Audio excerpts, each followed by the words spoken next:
ang ilang nakitaan sa Egypt nga pagsimba, nagsimba sila og kabaw, baki, nagsimba sila og adlaw, buwan, bituo, nagsimba sila tao.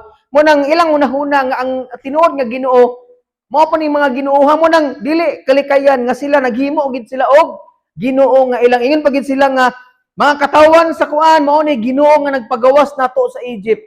Baka? Baka kuno nagpagawas unsa ni baka ba ni? Baka nga bulawan no, gold nga baka kuno nagpagawas nila sa Egypt. Gani ang baka mo no ni giguyod nila para mogawas sa Egypt pero ilang unahuna ang baka kuno nagpagawas nila. Nganong ingana ilang unahuna ngano man ang ilang mindset na influensyahan sa ilang pagkaulipon sa Egypt.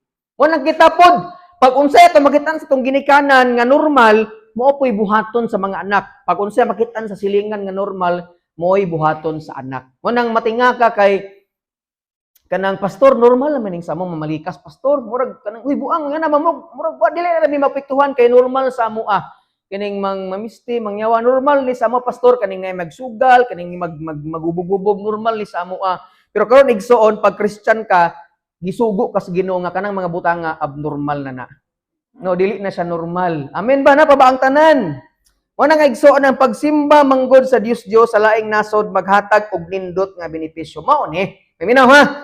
Ang sa akong pagtuon, ang ikatulong rason igsuon nga nung nagsimba sila Diyos kay naa sila benepisyo nga makuha. Unsa man ni? Pwede silang makatagay ug makaubog-ubog. Pwede silang makahilawas bisan kinsa unya makabuhat sila unsay gusto nila. Kay sa Ginoo nga ilang gilagaran daghan magbawal, di ba? Walay hubog-hubog, walay ganahan sa lawas pero ari ka magsimba sa Diyos nga dili mao. Tanan gusto nimo ilang ihatag. Munang sila, dita magsimba nitong Ginoo kay dahag bawal man. Mao tanang daghan kay mga tawo nga dili muduol sa Ginoo, dili ganahan og mga Bible study, mga simba nga naman.